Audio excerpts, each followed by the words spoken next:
Tunakushukuru kutuleta pamoja katika uwepo wako. Asante Baba kwa sababu ya neno lako, neno la mzee wa siku, neno la kale lililo daima kweli, linibadilishalo, likubadilishalo, litubadilishalo na kubadilisha wao.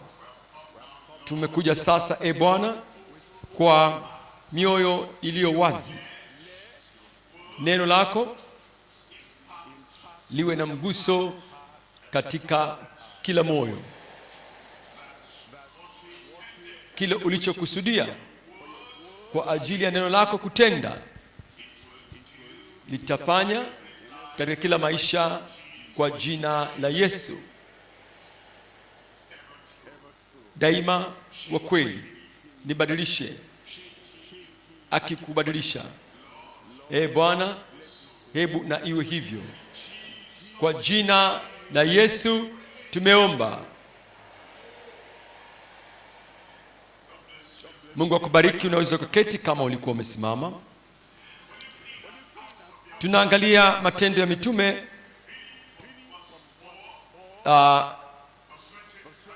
sura ya 4 mstari wa 29. Matendo sura ile ya 4 mstari wa 29.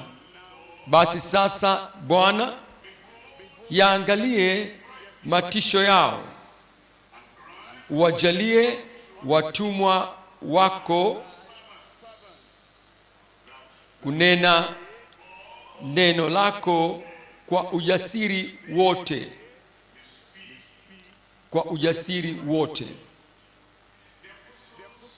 Mitume Yerusalemu wamekuwa wakihubiri neno pasipo hofu, pasipo shaka yoyote.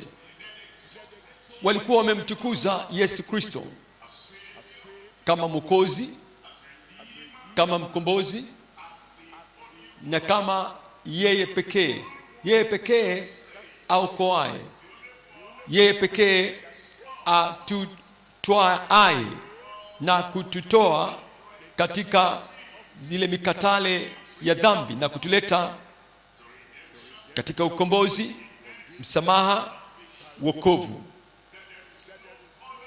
Ya kuwa hakuna jina lingine walilopewa wanadamu ambalo kwa hilo yeyote katika Yerusalemu, katika Uyahudi, Samaria au katika sehemu yoyote ya ulimwengu chini ya jua aweza kuokolewa, ni jina la Yesu pekee. Kwa kuwa yeye alilipa ile gharama, yeye alimwaga damu yake, yeye alitoa ile dhabihu, na kwa hivyo wokovu waja sasa pekee kupitia yeye. Mara nyingi watu wengi wanamgeukia Bwana, lakini watu wa dini wa siku zile, wao hawakukubali ya kwamba kule kuzingatia, kule kusisitiza kutoka katika wao, hawakutaka jina la Yesu ambalo linaokoa liweze kuwa ndilo kitu pekee katika mawazo ya watu. Wao walitaka vile vyeo vyao, nafasi zao, walitaka desturi zao, walitaka nafasi zao na dini yao iweze kuwa ndio jambo halisi katika jambo kuu katika nchi. Kwa hivyo ikagharimu wale mitume, wakawachukua wale mitume, wakawafunga, wakawaita na kuwatisha. Akawaambia, mnajaza Yerusalemu na mafundisho yenu, na mnatusukuma sisi kando, na hata hadharani mnaileta ile damu ya yule mtu Yesu, mnatuletea sisi damu ya mtu yule. Sasa wakasema, hebu acheni haya, msifanye haya tena, msiendelee na haya. Naweza mkahubiri, lakini msihubiri habari za Yesu, usihubiri utakaso, usihubiri utakatifu, usihubiri ufalme wa Mungu. Na sisi pia tunahubiri desturi zetu. Hebu jifunzeni kutoka kwetu. Tunahubiri dini zetu. Hebu jifunzeni kutoka kwetu. Msihubiri habari za Yesu. Na wale mitume wakawajibu, hebu amueni nyinyi wenyewe kwamba ni sawa mbele za Mungu kuwasikilizeni ninyi badala ya kumsikiliza Bwana. Amueni ninyi, lakini sisi lazima tuhubiri na kuzungumza kile ambacho tumeona, kile ambacho tumesikia. Sasa wakawajia wale wengine, wale ndugu, na wakaanza kuomba. Walikuwa hawaombi kwa ajili ya mateso kukoma. Wakati mzigo wako ni mzito, omba kwa ajili ya mabega yenye nguvu zaidi kubeba ule mzigo. Wakati mateso yanapopanda juu zaidi, usiombe kwamba wale watesi wafe. Omba kwamba nguvu kubwa zaidi, uwezo mkubwa zaidi, hekima kubwa zaidi utaipewa, kwamba kama ambavyo mateso yanapozidi kupanda na yanakuwa na nguvu zaidi, ndivyo ambavyo moyo wako, nia yako, kushawishika kwako, ujasiri wako, imani yako itapanda juu zaidi kuweza kuchukuliana na yale mateso. Na ndio maana wakaja pamoja na wakasema, sasa Bwana, yatazame matisho yao na uwajalie watumwa wako, kwamba kwa ujasiri wote tuweze kunena neno lako kwa ujasiri. Mstari wa 30, ukinyosha mkono wako kuponya, na kuwa ishara na maajabu vifanyike kwa jina la mtumishi wako mtakatifu Yesu. Angalia mstari wa 31.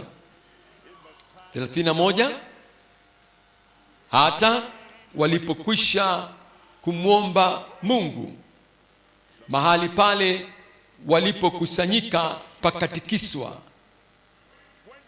Walipokuwa wameomba, kuna aina mbalimbali za maombi. Unapokuwa unateswa, wakati ule moto wa mateso unapokuwa umewaka na umekuwa umewaka mkali zaidi, kuna aina ya maombi ambayo unaomba wakati huo, wakati ambapo una majukumu ya kuweza kuyatekeleza, na zile nguvu ambazo zilizoko mamlakani zinakupinga, wanakukandamiza na wanataka kukufunga mdomo, nawe unataka kuzidi kusonga mbele kutekeleza jukumu ulilopewa. Kuna aina ya maombi ambayo wakati huo unaomba. Wakati ambapo umepewa habari njema ya Injili ambayo itaizunguka dunia nzima, utaizunguka dunia yote, na upo hapa sasa, uko katika mahali pako pa kuanzia katika Yerusalemu yako, na hata wanakutaka wewe ukae kimya pale mwanzo tu, na bado wewe unaendelea katika kuzunguka ulimwengu mzima hata kufika katika misho ya nchi. Nawe wajua fika ya kwamba kama umekwisha kuangamizwa nyumbani, kama umekwisha pondwa katika Yerusalemu, na kama umepondwa katika mahali pa kuanzia, hakuna tumaini hata kidogo kwamba utaweza kwenda katika eneo lingine la ulimwengu. Kuna aina ya maombi wakati huo ambao utakwenda kuomba, na ndio aina ya maombi sasa hawa walivyoweza kuomba. Waliomba kwa sauti kubwa, na waliomba kutoka katika vina vya mioyo yao, waliomba wakitaka ile nguvu na ile neema kuweza kutenda, kuweza kuwa kila kitu ambacho walitaka waweze kuwa. Na walijua fika ya kwamba hawa watu hawa walimuua Bwana Yesu Kristo. Na si hivyo tu, walikuwa wanafahamu ya kwamba kabla ya Kristo walikuwa wamekwisha kuwaua manabii wao pia, na walijua ya kwamba watu hawa wangeweza kuwaua pia, na hawezi kuua mwili tu, wanaweza kuua na roho. Na kama ukijua ya kwamba roho yako imeuawa, maono yako yamekufa, yameuawa, maisha yako yamekwisha kuzikwa, hakuna namna ambavyo unaweza kwenda ulimwenguni mote na kuhubiri habari njema kwa kila kiumbe. Kuna sampuli ya maombi ambayo tutakuja omba wakati huo, na ndio maana wakati walipokwisha kuwa wameomba, mahali pale pakatikiswa, pale walipokuwa wamekutanika pamoja, nao wakajazwa na Roho, wakajaa Roho Mtakatifu kwa mara nyingine tena na tena, wakajazwa na Roho Mtakatifu. Na hapa tunapata kuweza kujua walikuwa sasa hawakujawa na kunena kwa lugha. Hapa hilo sio swala lenyewe hapa. Sasa hapa walikuwa wakujazwa na upepo mkubwa ukawa umejaza sehemu ile waliokuwa. Hilo halikuwa swala hapa. Hawakujazwa na sauti kubwa kutoka mbinguni kaja. Hilo halikuwa swala wakati huu. Sasa hapa swala lilikuwa ni ile nguvu, uweza, bidii, shauku ya kuweza kusonga mbele, bado kutangaza habari njema licha ya aina ya mateso waliokuwa nayo, na licha ya watesi waliokuwepo katika siku ile. Na wakati mwingine watesi wanaishi muda mrefu sana. Wakati mwingine watesi wana nguvu, na wanatoka wao watesi nguvu hata nguvu. Wakati mwingine watesi hawadhoofiki, hawakomi. Na kwa hivyo kama ukikabiliana na watesi ambao wana afya, ambao ni hodari, watesi ambao wanazo nguvu, wanayo mamlaka, na hawaendelei kudhoofika siku kunako siku, watesi wanazidi kuwa na nguvu siku kunako siku. Kuna sampuli ya maombi ya kuomba kwa watesi sampuli hiyo, na Mungu aliyajibu maombi yao. Amen. Na Mungu atayajibu maombi yako. Na wakawa na kusonga mbele kupitia kutakaswa licha ya mateso, licha ya utesi. Je, si ndiyo hiyo furaha ya huduma? Mateso, lakini roho zinaokolewa. Hilo ni jambo la utukufu. Mateso, lakini kanisa linatakaswa. Hilo ndio jambo la muhimu. Mateso, lakini bado watu wanatoka duniani wanakwenda zao mbinguni. Hilo ndio jambo la muhimu. Mateso, na tunazidi kuwa na nguvu zaidi na kina zaidi, tunapanda juu zaidi. Hilo ndio jambo la muhimu. Amen, amen. Ndio tunatazama sasa katika neno la Mungu, maendeleo kupitia kutakaswa licha ya mateso. Jumbe wetu jioni ya leo, mambo matatu tunakwenda kutazama. Jambo la kwanza, uvumilivu wenye makusudi wakati wa maumivu ya mateso yenye maumivu. Usikose kuelewa hapa, mateso yanaweza kuwa na maumivu makali sana, lakini ni ile amani moyoni lakini kama ile amani moyoni ni kubwa kuliko yale maumivu ndani katika mwili, unaweza kuvumilia. Amen. Ndio. Kama ile amani ndani ya moyo wako ni kuu, ina kina, ina uhakika zaidi kuliko maumivu unayoyahisi, basi hapo unaweza ukaendelea kusonga mbele na kupiga hatua. Alafu jambo la pili, maendeleo ya kipekee.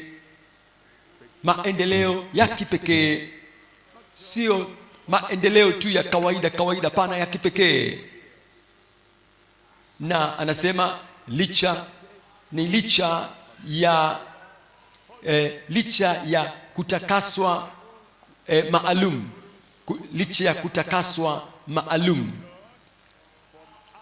Shetani hakuweza kulikabili kanisa kutoka nje, kwa hivyo akalete kitu kutokea ndani. Na Mungu ashukuriwe, Roho wa Mungu alikuwepo ili kutakasa ule unajisi, ule udanganyifu na ule uovu ambao ulikuja ndani. Na kwa hivyo, kwa sababu ya hilo sasa wakaendelea kuwa na maendeleo yasiyokuwa ya kawaida, licha ya kutakaswa kuliko kuwa maalum. Jambo la tatu ni makuhani walioshawishika, waliofanyika wanafunzi kwa ajili ya ubia wenye shauku.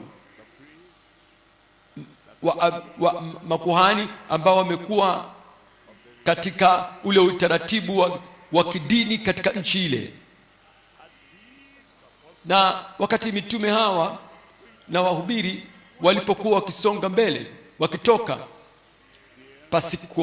pasipo kuogopa, wakati unapokuwa unahubiri, kama kuna hofu moyoni mwako, shetani ataona hiyo hofu, na shetani atatumia hiyo hofu uliyokuwa nayo. Kuna kutetema kwenye sauti yako, kuna hofu katika moyo wako, unafikiri juu ya maumivu, unafikiri juu ya ule msongo wa dunia, unafikiri juu ya hatari ambayo inaweza kuja juu ya maisha yako. We huna lengo. Kunapokuwa na hofu, wale watu watajua, na wale makuhani wasingeliweza kuokolewa kama wamesikia jumbe kutoka kwa watu ambao ni waoga, watu ambao wanafikiri sana juu ya kile ambacho wanaweza wakateseka kwacho na kukipitia. Lakini kwa sababu walihubiri neno kwa uaminifu kabisa, pasipo hofu yoyote ile, walihubiri kwa makusudi. Walikuwepo makuhani ambao walitoa maisha yao kwa Bwana. Ijapokuwa wale makuhani walikuwa ni sehemu ya wale watesi hapo awali, dunia bado haijabadilika. Biblia nayo pia haijabadilika. Ile nguvu ya Roho Mtakatifu haijabadilika nayo. Leo tutaendelea kuwa na maendeleo. Haleluya. Maendeleo ya kimakusudi, maendeleo ya kung'ang'ania, maendeleo ya kipekee, tutaendelea kuwa nayo kwa jina la Yesu. Amen. Tuangalie kipengele cha kwanza sasa. Uvumilivu wenye makusudi wakati wa mateso yenye maumivu. Tunaambiwa katika Matendo haya ya Mitume sura ile ya 4, tukisoma kuanzia mstari wa 18 ule. Matendo ya Mitume sura ile ya 4 mstari wa 18, wakawaita wakawaamuru wasiseme kabisa wala kufundisha kwa jina lake Yesu, kwa jina la Yesu. Hubirini na kufundisha, lakini si kwa jina la Yesu. Mstari wa 19, Petro na Yohana wakawajibu wakiwaambia kwamba ni haki mbele za Mungu kuwasikiliza ninyi kuliko Mungu. Hukumuni ninyi wenyewe. Kutukuzeni nyie kupita Mungu, kuwa inueni nyie juu zaidi kupita Mungu mwenyewe, na kukuhofuni nyie zaidi kuliko tumchavyo Mungu wetu. Kutetema kwenu nyie wakati ambapo hatutetemi mbele za Mungu, kwamba ni sawa au si sawa mbele za mwanadamu na mbele za Mungu mwenyewe. Kuwasikilizeni nyie kuliko kumsikiliza Mungu, na kwa hivyo kukufanyeni nyinyi kuwa miungu ambacho mnajifanya nyinyi wenyewe. Hukumuni nyinyi wenyewe. Angalia mstari wa 20 ule. Mstari wa 20 anasema, maana sisi hatuwezi kuacha kuyanena mambo tuliyoyaona na kuyasikia. Angalia mambo matatu hapa. Jambo la kwanza, mateso yaliyotabiriwa ya watu waanzilishi waliowataua. Jambo la pili, mateso yenye mateso yenye maumivu kwa wataua. Jambo la tatu, ufuatiaji uliong'ang'ania wa amani yenye neema. Jambo la kwanza ni mateso yaliyotabiriwa ya waanzishi wataua. Ukiangalia neno la Mungu utaweza kujua ya kwamba kile ambacho kinatokea kilikuwa kimekwisha kutolewa unabii. Hilo linapaswa kufanya usimame, sio wazo tu mbadala.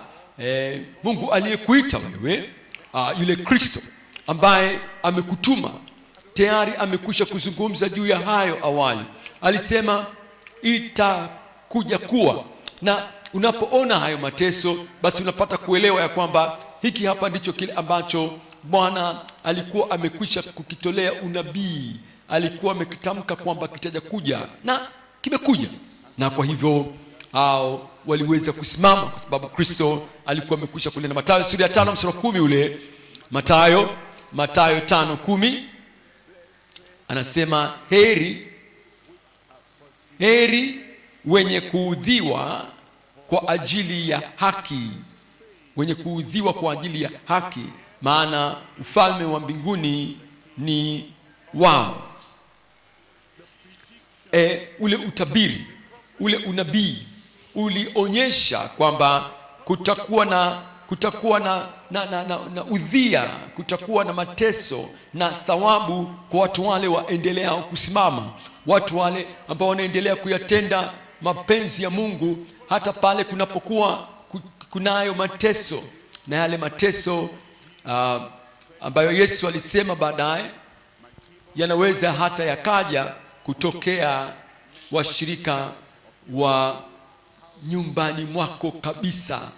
Katika nyumba kadhalika, watu wawili waweza kuokolewa na watatu hawajaokolewa, na watu wanasahau ule uhusiano wa kidamu, wanasahau na wanaanza kuwatesa wale watu ambao wana uhusiano nao. Yesu alisema hayo yataja kuja. Sasa kwa nini unapatwa na butwaa? Kwa nini unashangaa? Angalia mstari 11 ule. Mstari 11 anasema, heri ninyi wanadamu watakapowashutumuni, watakapowashutumu. Hiyo ina maana kwamba watu wanakutupieni mashutumu, mashitaka, wanakutukaneni na wanakuiteni majina mabaya. Kwa nini? Kwa nini unashangaa? Yesu alitoa huo unabii ya kwamba hayo yatakuja kutokea, na wanakuteseni na kuwaudhi na kuwanenea kila neno baya kwa uongo kwa ajili yangu. Kwa ajili yangu alisema litakwenda kutokea, litakuja kuja hilo. Mtu basi anaweza akasema mambo ambayo si sahihi juu yako wewe, na anaweza kukunukuu visivyo, anaweza kutafsiri maneno yako visivyo, na unaweza ukapambana na hilo kwenye mtandao. Unaweza kulikuta hilo kwenye mtandao. Ni sehemu moja wapo ya mateso. Mstari wa 12 anasema, furahini na kushangilia kwa kuwa thawabu yenu ni kubwa mbinguni. Amen, amen. Kwa maana ndivyo walivyowaudhi manabii waliokuwa kabla ya kwenu nyie. Kunayo mateso na yamekuwa hayo, yametabiriwa. Yohana sura ya 15 ile. Yohana sura ya 15. Yohana sura ya 15 mstari wa 20 ule. Anasema, likumbukeni lile neno nililowaambia, mtumwa si mkubwa kuliko bwana wake. Si mkubwa kuliko bwana wake. Ikiwa waliniudhi mimi, baba na bwana wenu watawaudhi na ninyi. Ikiwa walilishika neno langu, basi watalishika na neno lenu pia. Angalia Rumi ya pili hapa. Rumi ya pili kipengele cha kwanza bado. Mateso yenye maumivu ya wahubiri wa Injili. Andika vizuri. Tunapokuwa nao wito wa kunena habari njema, wito wa kutangaza ule wokovu wa Bwana kwa ulimwengu, na huo wito unatoka kwa Bwana mwenyewe, umethibitika na Roho Mtakatifu mwenyewe. Huo haukubaliwi na ulimwengu, na lolote ambalo dunia hailikubali, lolote ambalo dunia kwa ujumla wake, lile ambalo dunia mara nyingi hulipinga, mara nyingi watajaribu kulikomesha, na namna pekee ya kulikomesha hilo ni kusababisha maumivu makali. Kwa nini? Kwa sababu dunia yajua fika ya kwamba kuna dunia mbili zinazodhibiti watu. Wanadhibiti mawazo yao, dhibiti malengo yao, dhibiti malengo yao. Kuna vita mbili, maumivu au raha, na watu wengi wanapenda raha. Matakwa ya wanadamu ni kutaka amani, kutaka faraja. Wanadamu wanaegemea zaidi kwenye starehe, lakini watu wanayakimbia maumivu. Na kwa hivyo ulimwengu unajua njia pekee ambayo wanaweza kukutenga kutoka katika ile lengo, kutoka katika ule wito, na kutoka katika ile jukumu ambalo Bwana amekupatia. Na kwa hata hivyo Bwana alikuwa amekwisha kwenda katika utukufu, alikuwa hayuko pamoja nao wakati huu, na wao walijua kwamba kama waliweza kulete maumivu, basi wale watu wanaweza wakaanza kuacha kile ambacho wamekishikilia. Kadhalika ndivyo ilivyo hivi leo, ya kwamba unapokuwa unashikilia kitu kilichochema, watu wengine hawapendi kile kitu chema ulichokuwa nacho, ambacho Bwana amekitia katika mikono yako. Wanajua ya kwamba kama wakikupatia raha, wakikupatia kibali, wewe utasonga mbele, utapiga mbio, utasonga mbele, lakini hawataki wewe uendelee na kusonga mbele. Kwa hivyo wazo mbadala ni kukusababishia maumivu makali, na katika kukimbia kwako kutoka katika maumivu, unakimbia kutoka katika ule wito uliopewa. Tazama Matendo ya Mitume sura ya 5, Matendo ya Mitume sura ya 5 mstari wa 40 ule mstari wa 40. Anasema wakakubali maneno yake, nao walipowaita mitume wakawapiga. Elewa jinsi ambavyo Yesu Kristo alipigwa. Na walikuwa na ile mijeledi, na ile mijeledi ilikuwa na matawitawi, na yale matawitawi ilikuwa na mawe yenye ncha kali kali, vyuma vikali vikali ambavyo vimeunganishwa kwenye matawitawi ya ule mjeledi. Wakamfunga Yesu katika nguzo na wakamcharaza ile mijeledi, na ule mgongo wake ulikuwa umeraruka kwa sababu ya vile vitu vyenye ncha kali. Na Wayahudi waliruhusiwa kuweza kumcharaza mtu ile mijeledi 40, lakini walikuwa natoa 39 ili kwamba wasiende kupita ile 40. Lakini hata mjeledi mmoja tu unaweza ukachomoa nyama katika mwili wa mtu. Mapigo mawili yenye matawi yale kadha wa kadha, na wakampiga kwa wingi walivyotaka. Na unapompiga mtoto wako, kwa mfano, unataka kilicho bora kwa yule mtoto, unamtakia yule mtoto uheri, unamtaka mtoto yule aweze kuwa anafanya alichopaswa kufanya. Na japokuwa unamrekebisha yule mtoto kwa kumpiga mjeledi, kwa kumcharaza kiboko, si kwa kumuua. Hutaki kumuua yule mtoto, na sasa unataka mtoto yule aweze kuwa tu mtu bora zaidi. Lakini hawa walikuwa wakifanya kwa kinyongo, kwa uchungu. Walikuwa wanafanya hivi kwa hasira, walikuwa wanafanya haya kwa chuki iliyokuwa imejaa tele ndani ya mioyo yao. Hawakutaka jina la Yesu liweze kuwa almaarufu, liweze kutangazwa kila mahali. Hilo walikuwa wanalichukia sana. Walikuwa wakiwapiga kwa kisasi, wakiwa wanalipa kisasi.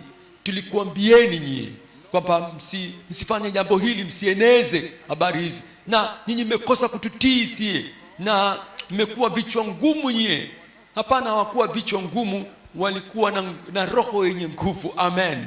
Walikuwa na kujitoa kuliko na nguvu, lakini kwa sababu mmekosa kututii sie, sisi tunayo mamlaka, na mmepaswa kutufanya sisi kuwa ni miungu, kutuinua kuliko huyo Mungu wenu, na mnakataa.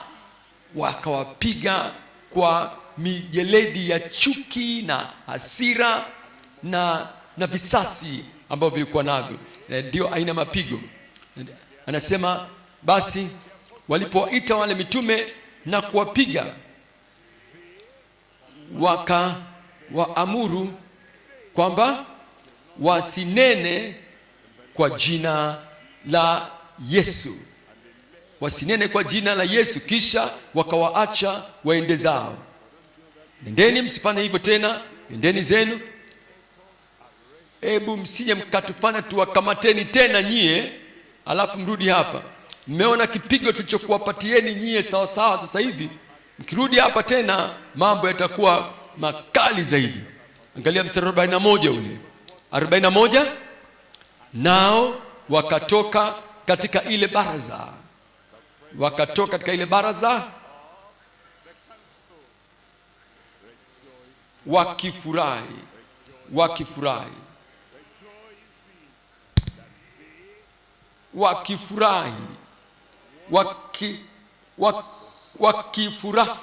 kwa sababu wamehesabiwa kuwa wamestahili kuaibishwa kwa jina lake.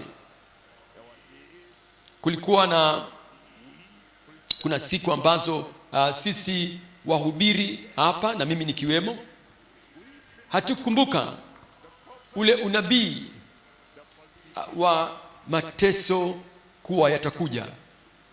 Tulidhani kwamba yale mateso yatakuja kutoka kule nje, lakini yale mateso kutoka nje yalikuwa yameondoka, na tukadhani kwamba kila kitu sasa ni sawa sawa, mambo ni bam bam, na tunaweza tukahubiri mafundisho yenye uzima kwa uhuru kabisa. Na halafu sisi tukaanza kuona kwamba kuna mateso hata kutokea ndani, hata kutoka ndani, na sikuweza kuelewa, na viongozi hawakuelewa. Kama uko hapa, kama umekuwa hapa kwa muda kitambo kidogo, badala ya kufurahi nikaanza kuwakemea watu. Kwa nini unafanya hivyo? Ninyi mnafanyaje mambo haya? Sisi tuko hapa tunafundisha neno la Mungu, na sisi ndio machipukizi wa hii kazi. Hii ni Deeper Life.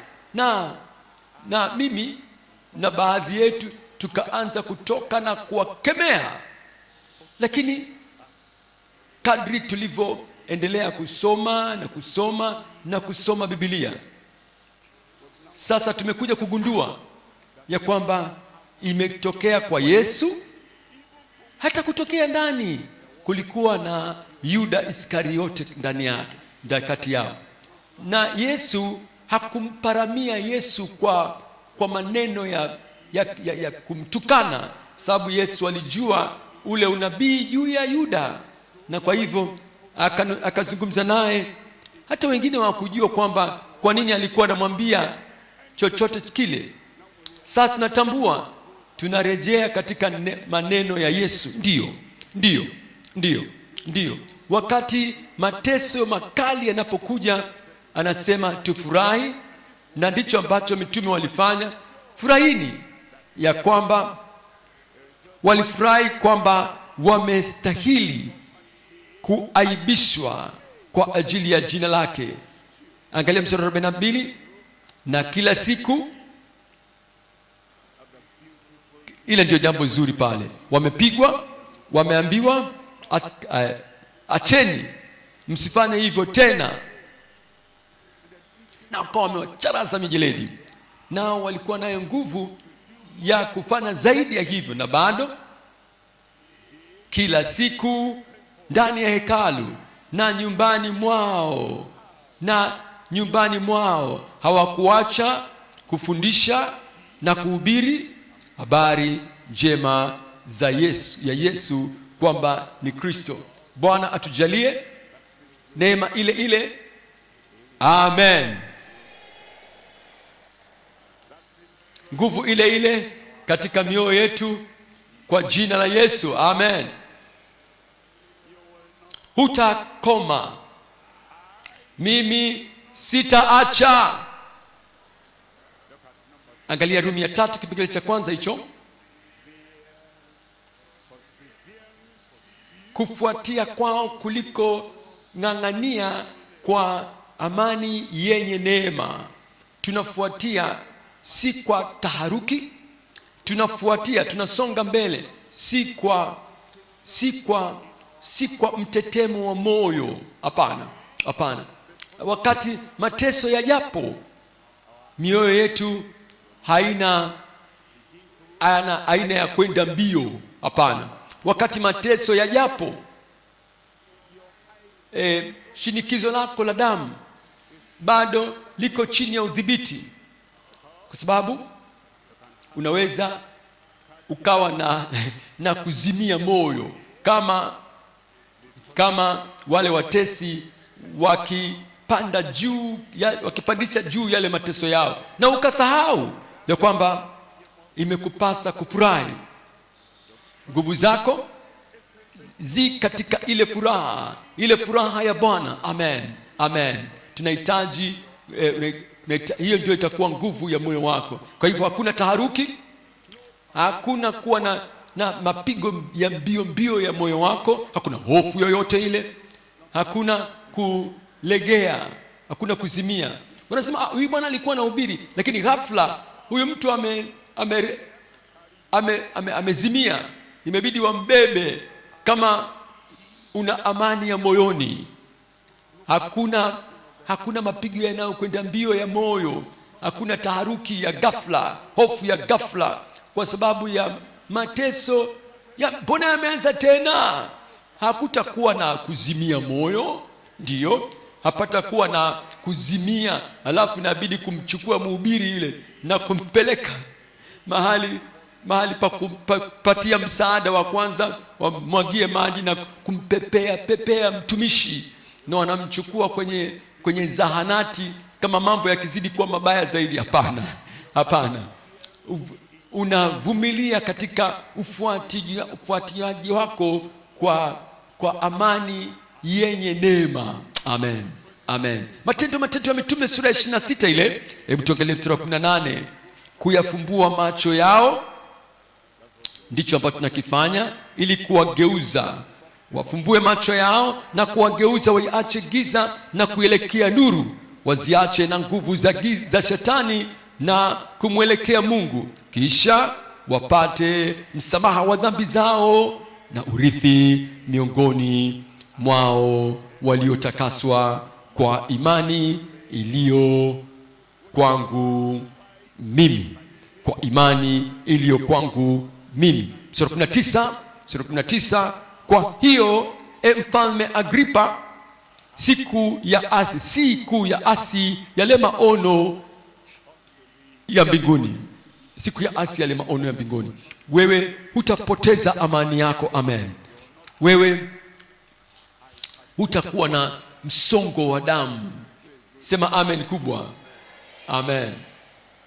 Hii ina maana kwamba lolote ambalo unaliona, lolote unaolisikia, lolote ambalo unasoma, lolote ambalo unalihisi, lolote ambalo ni mateso ambayo yanarushwa kwako, unaendelea kudumisha amani ya moyoni, unaendelea kutunza ile nguvu ya Roho.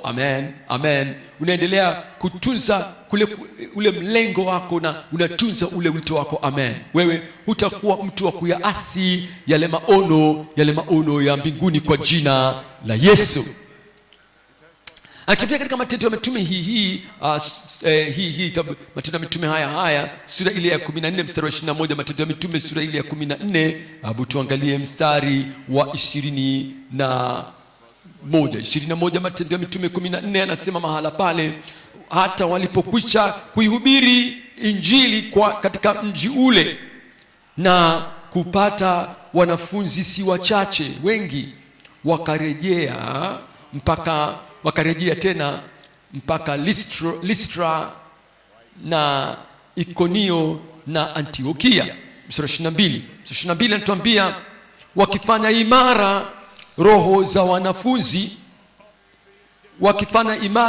wanafunzi na kuwaonya wakae katika ile imani, na ya kwamba imetupasa sisi wahubiri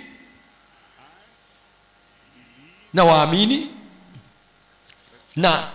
na wapandikizaji wa makanisa na makanisa yaliyopandikizwa, ya kwamba imetupasa kuingia katika ufalme wa Mungu kwa njia ya dhiki nyingi, mateso, adha, upinzani, ya kwamba imetupasa kwa njia ya mateso mengi, si haba, dhiki nyingi, kuingia katika ufalme wa Mungu.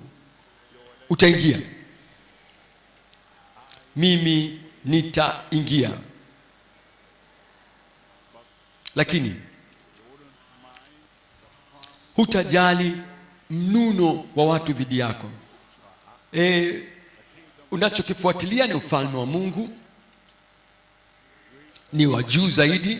Ufalme wa Mungu uko juu zaidi, wenye mng'ao, paradiso, mbingu, Yerusalemu ile mpya, wakati daima unapotazama hilo na unajua ya kwamba ni kwa njia ya upinzani, si kidogo, si haba, mateso mengi na dhiki nyingi, ya kwamba utajafika kule na wataka kufika na utafika kule. Amen. Utapita dhidi ya chochote kile na yoyote yale. Kwa neema ya Mungu sisi tutafika pale hatimaye kwa jina la Yesu. Amen. Na unajua kama ukitazama nyuma kuna baadhi ya nyakati katika maisha yetu ambapo karibu tulitaka kuacha kupiga mbio. Hebu niongee na wewe, naweza kuongea na wewe? Nijibu basi, niongee na wewe. Mwaka 1951 wakati ningali kinda bado, nilikabiliana na changamoto. Ikabidi niache shule na kitu kilitokea.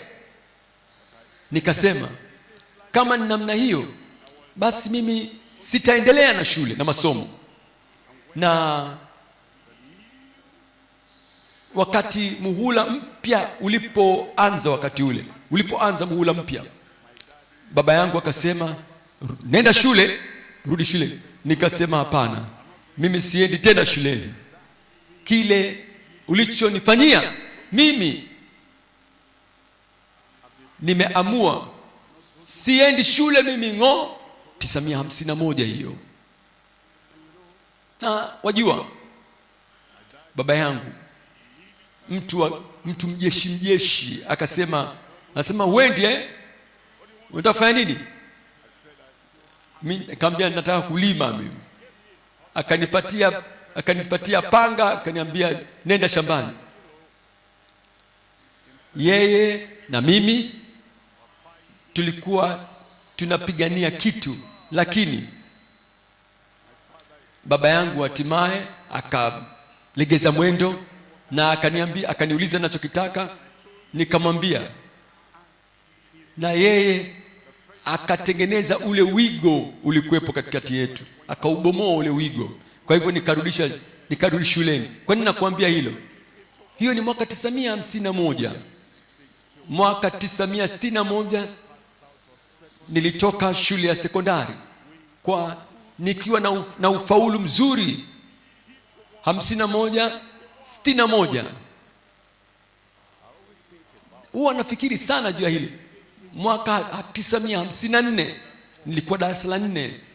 Mambo yalikuwa mabaya mno. Kila darasa, sitaki kutaja jina lake, akanitwaa mimi, na kama mtoto mwenye miaka 13 hivi, sikuweza kuvumilia huyo mwalimu. Nilitaka kuacha shule tena mwaka 1954, lakini nikakaa. Lakini nikatazama sasa mwaka 1964, 54 na 64, kwa utukufu sana nikaingia chuo kikuu.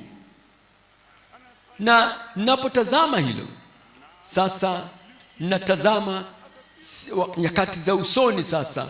Mwaka 1957 nakumbuka, ilikuwa ni kana kwamba nimepoteza kabisa shauku katika kila chochote kitu kinachoitwa shule tena.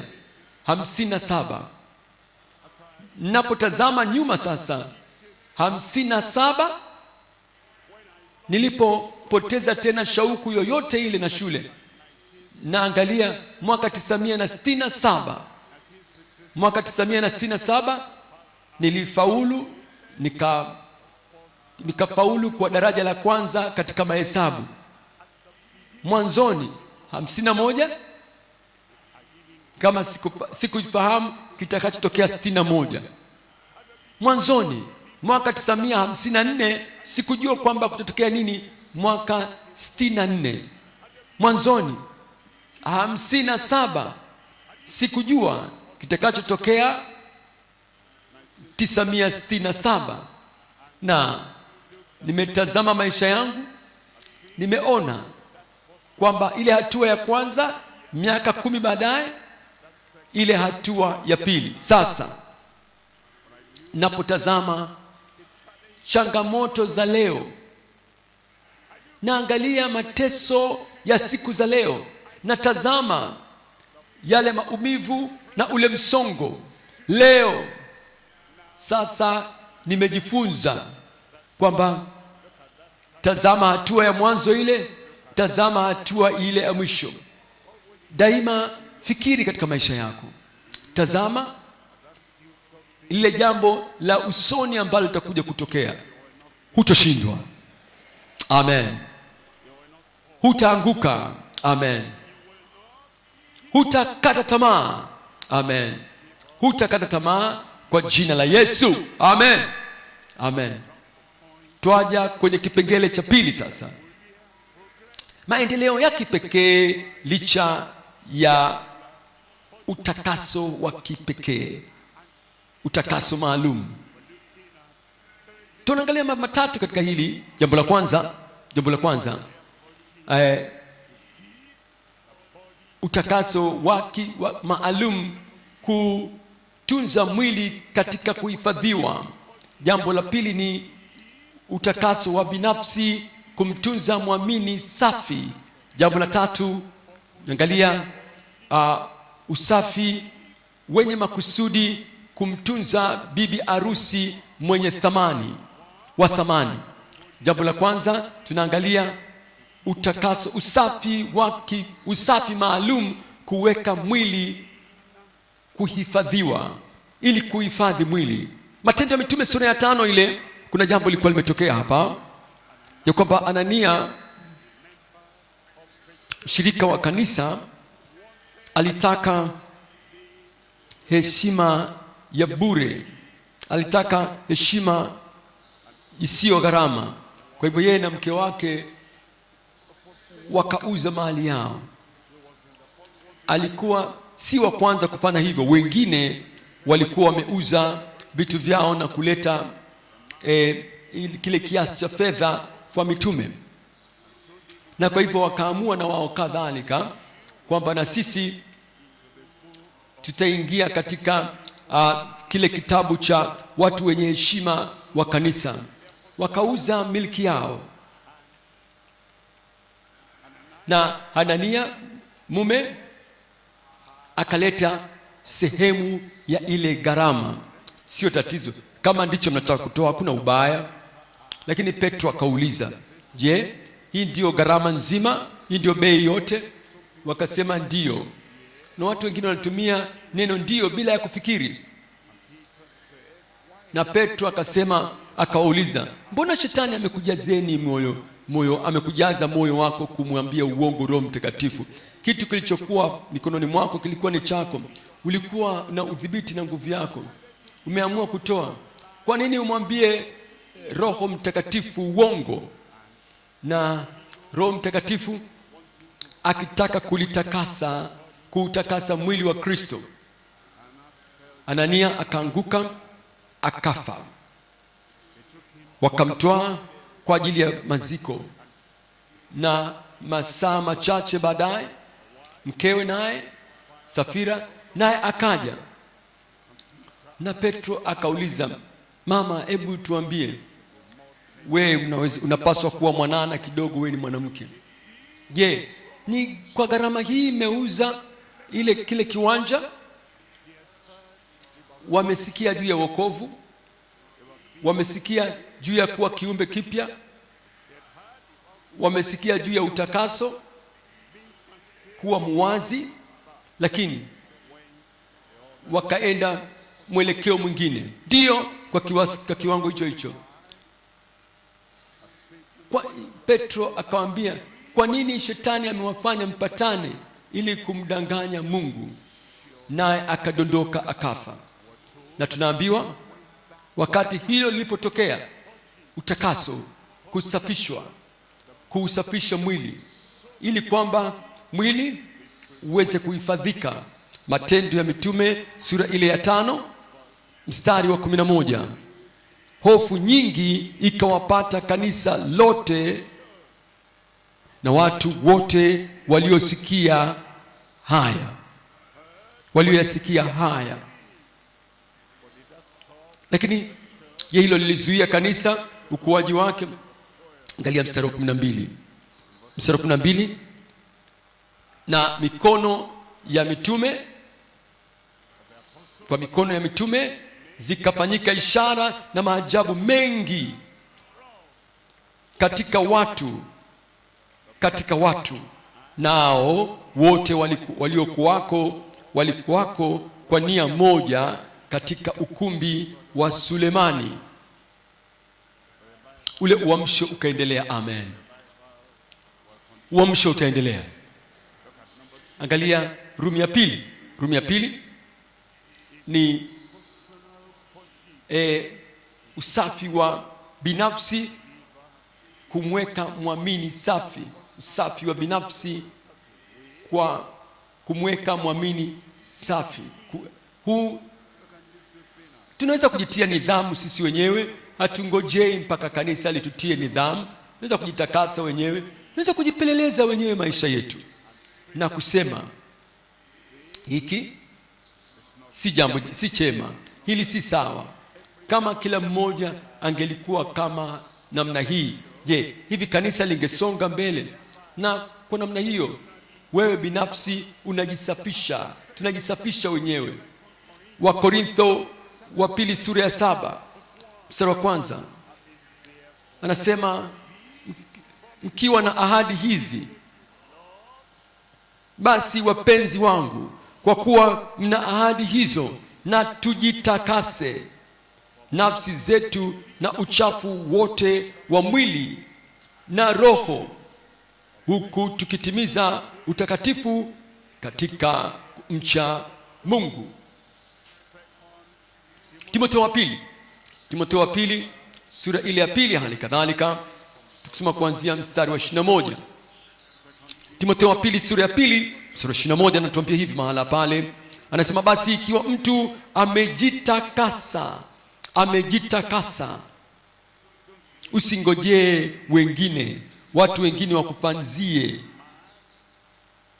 Mwanamke, mwanaume, wewe ni mtoto wa Mungu, jitakase. Anajitakasa, ujitakase kwa kujitenga na hao, atakuwa chombo cha kupata heshima, kilichosafishwa kimpaacho Bwana, kimetengenezwa kwa kila kazi iliyo njema. Utakaso, usafi huo unatufanya sisi kufaa kutumika mikononi mwa mabwana. Kimeandaliwa kwa ajili ya kila kazi iliyo njema. Tunakuja Rumi ya 3 hapa. Kutakaswa kwa makusudi kumweka bibi arusi wa thamani. Utakaso, usafi wa makusudi kumtunza bibi arusi wa thamani, mwenye thamani.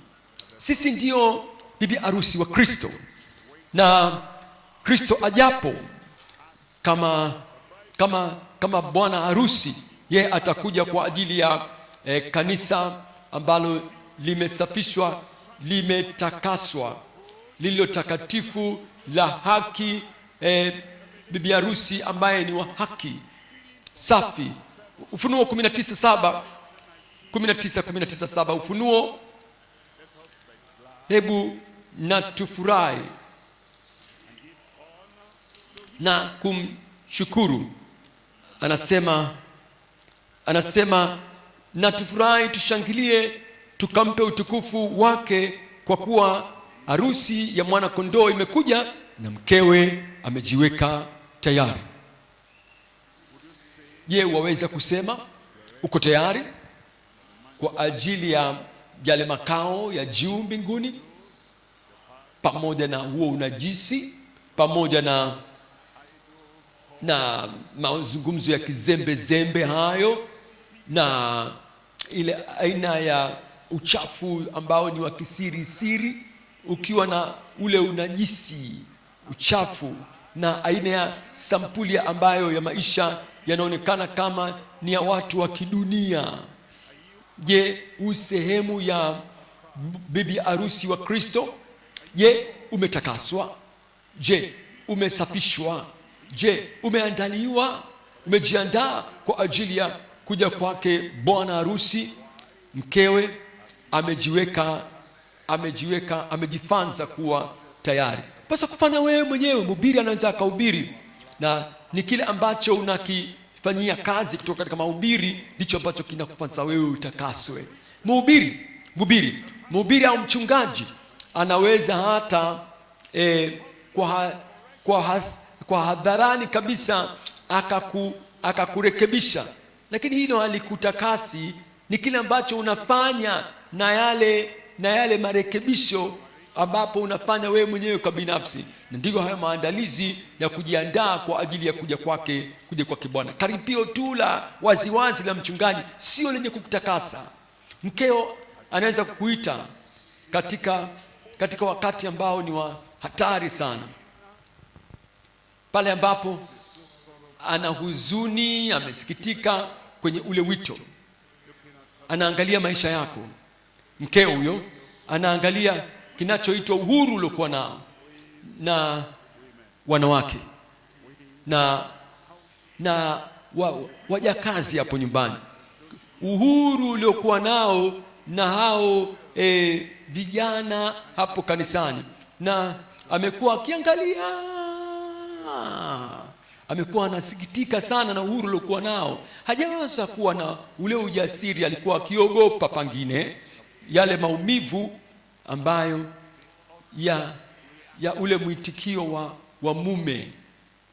Lakini kitu kikatokea kwamba akadhani kuwa kama huyu mtu akifa kwenye hali hii atakuja kwenda kuwa wapi katika umilele wake, na akadhani kwamba litakalokuwa basi naliwe.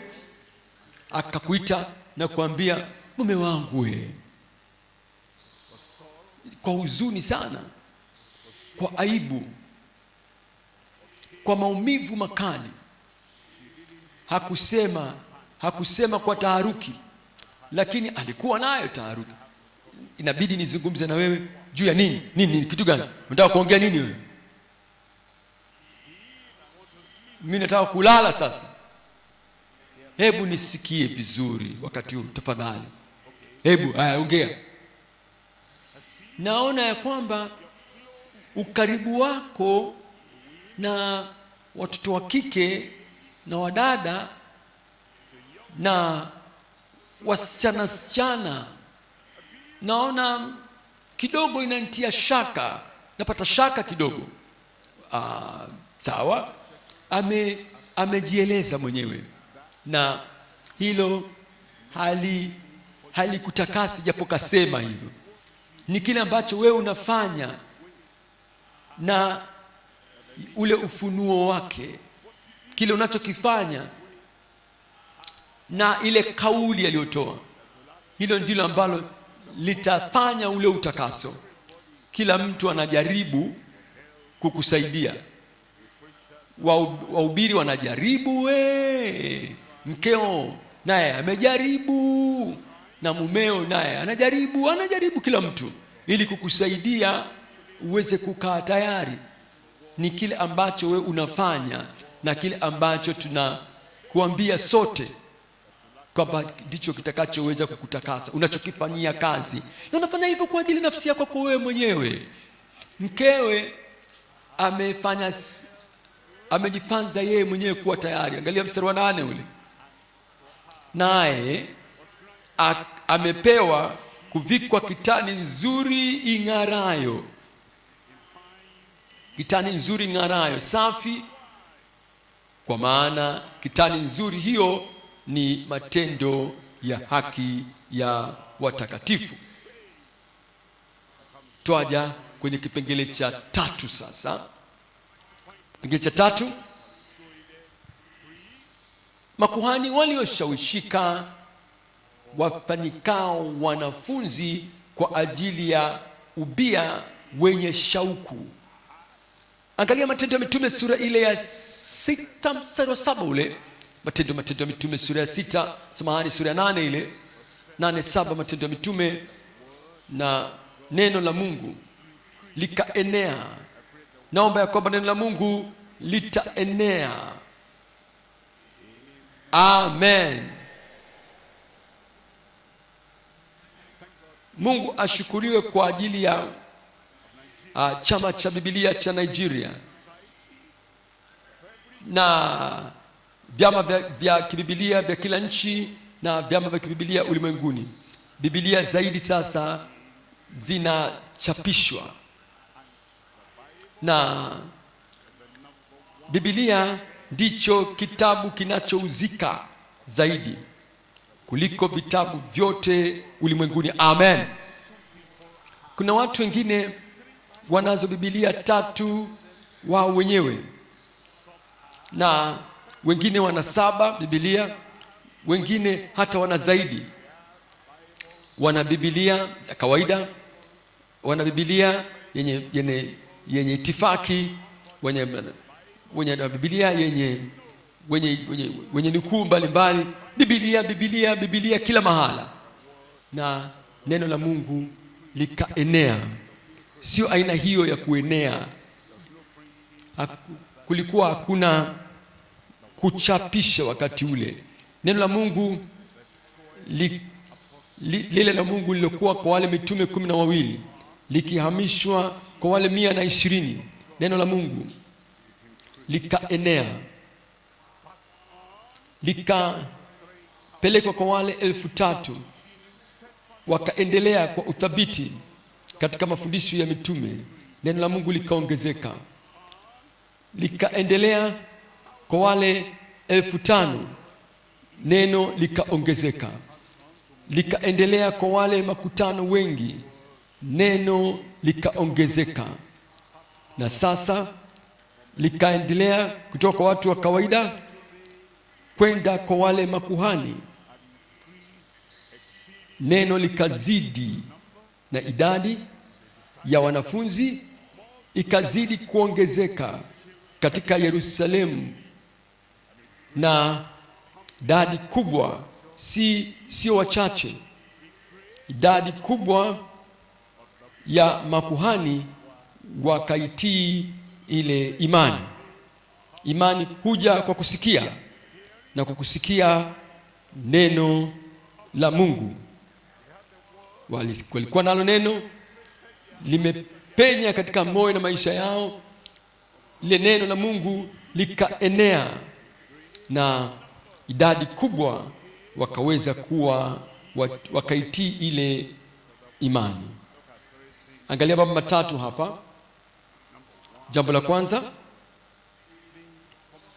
ule wokovu wa makuhani wa kimila. Jambo la pili, kujiweka wakfu kwa makuhani waliogeuzwa, waliobadilishwa. Jambo la tatu, kuendelea kwa makuhani wa kweli. Jambo la kwanza, wokovu wa makuhani wa kimila. Neno la Mungu linatuambia hawa makuhani katika sura ya 6. Sasa najua kwamba kwa mikutano yetu ya GCK na mikutano yetu, wale viongozi wa kimila wanaalikwa. Kwa namna gani? Tunaliwasilishaje neno la Mungu kwao? Wenye mila katika ibada ya sanamu, wana mila katika mambo ya kiza, wana utamaduni wa vyama vya siri, na tunawaalika. Je, wokovu unatokea pale, au tunawatarajia kuja na kuitia kachumbari ile hafla yetu na kutuheshimu. Je, tunawaita kwa ajili ya wokovu? Je, tunaweza kuiweka ile kweli ya wokovu, toba, kugeuka kutoka katika ibada yote ya sanamu? Je, tunawasilishia hiyo? Najua tunawaalika, ndio viongozi wa kisiasa waje, ndio. Ni lengo letu ni lipi? Je, tunawaalika ili kwamba uwepo wao utasaidia ile jamii kuweza kuhisi kwamba hata wanakubaliana na sisi? Hapana, hapana. Hawakubaliani na sisi hasa kwa sababu tu tumewaalika na wakaja.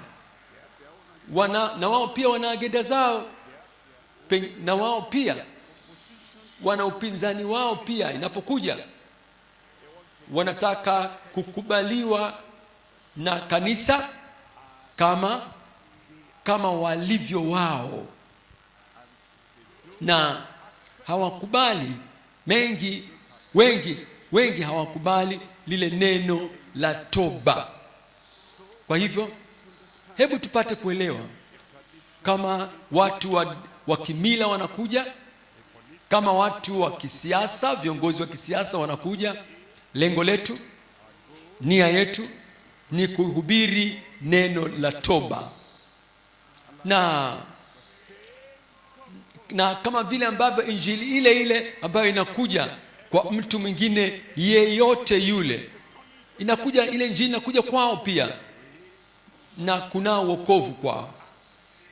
Matendo ya Mitume 6:7, na neno la Mungu likaenea, na hesabu ya wanafunzi ikazidi sana katika Yerusalemu.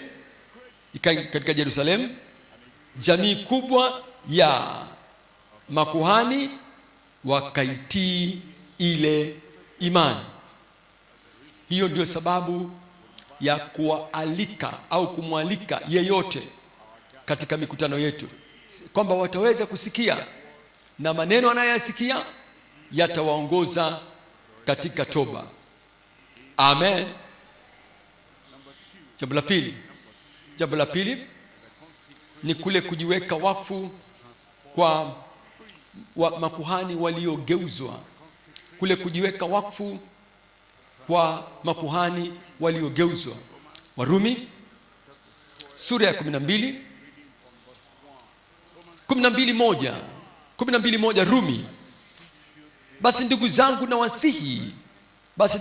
nawasihi kwa huruma zake Mungu, itoeni miili yenu iwe dhabihu iliyo hai. Wakati unapokuja kumjua Bwana, ama umaskini, mkulima,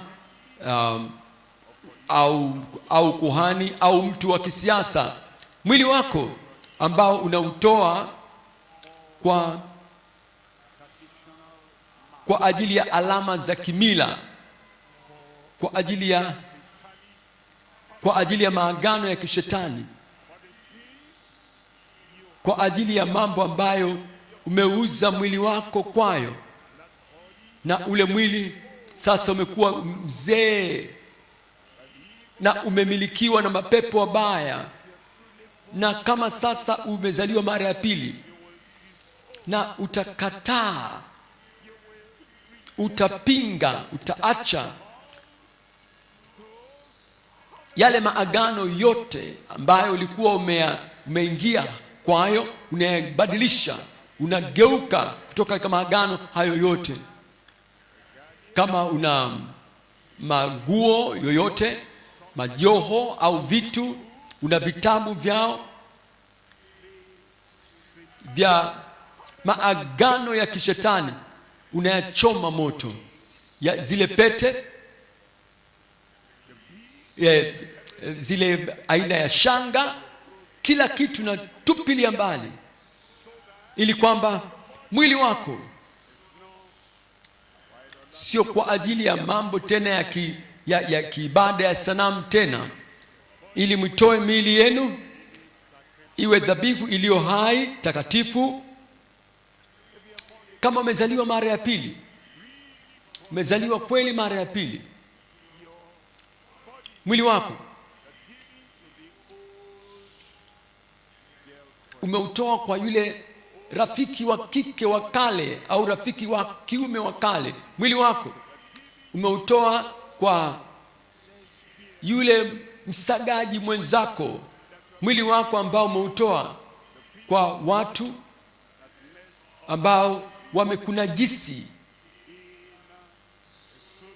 katika namna ya uhusiano ambao ni ya kilawiti. Yote hayo unayatubia. Huo ni wokovu wa kweli, ya kwamba hayo mambo hayaendelei tena, takatifu, yenye kubalika mbele za Mungu, ambayo ndio ibada yenu yenye maana. Kama uachi hayo maovu na kusema unamtumikia Bwana, tayari hiyo ni ibada isiyokuwa na maana. Mstari wa 2, wala msifuatishe namna ya dunia hii,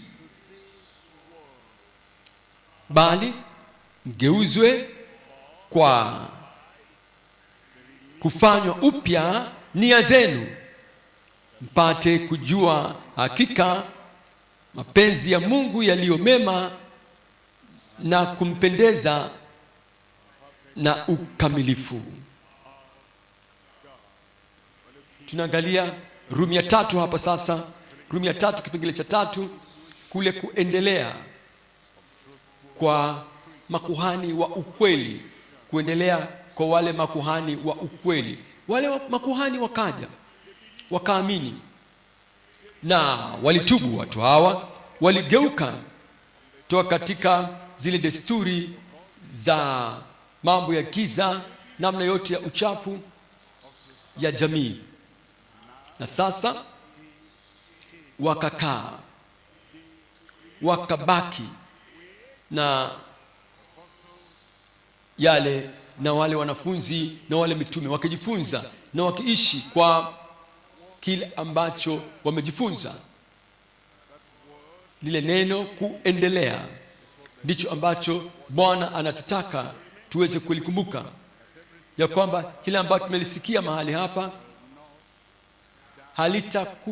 halitafia hapa hapa, bali kila kushawishika ambako tumepokea,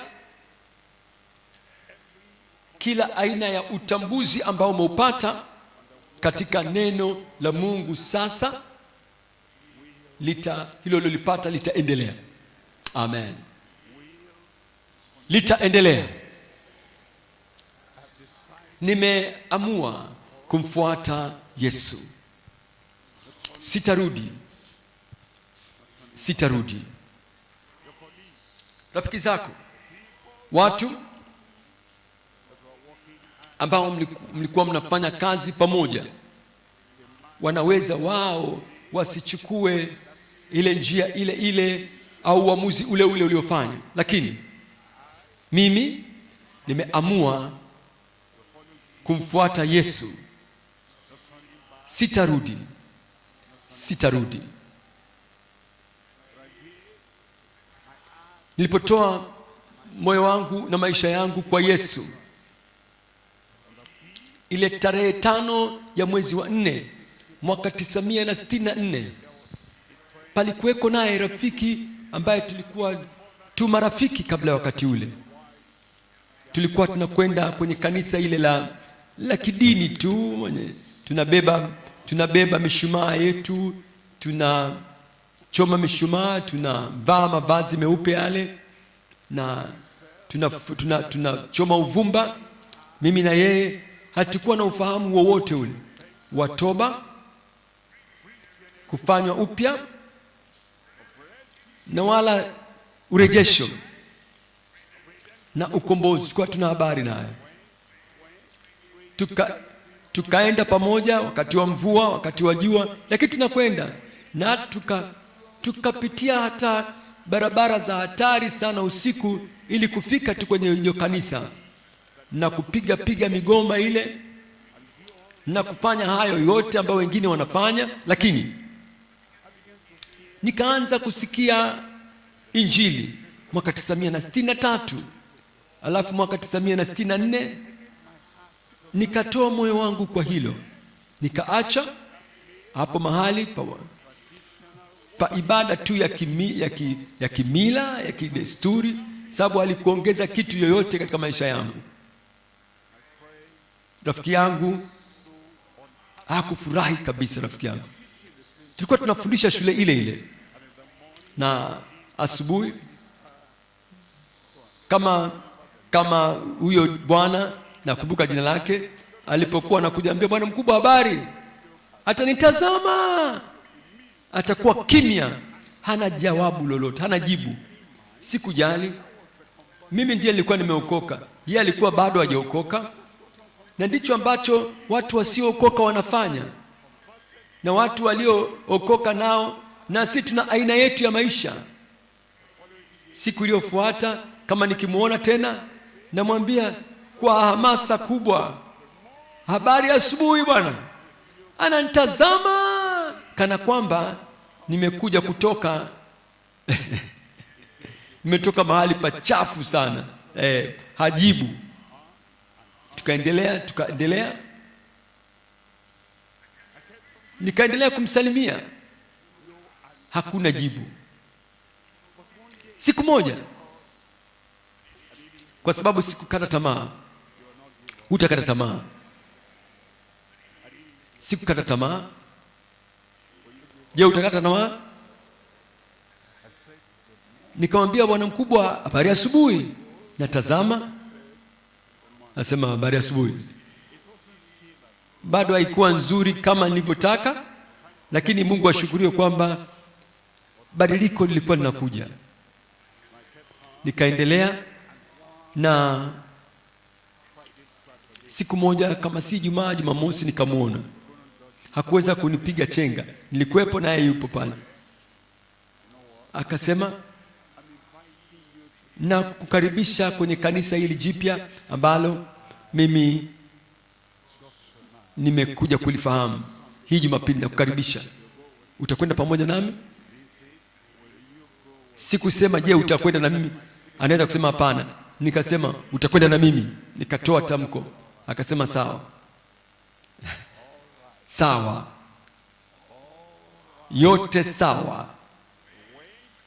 Akaenda na mimi Jumapili ile, akasikia neno ambalo nimekuwa nikisikia, lilo nibadilisha na mimi.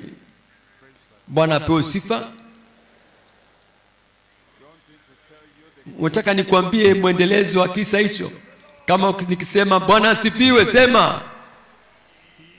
Yeye naye akawa mwokovu, akaokoka, akaacha pale tulipokuwa,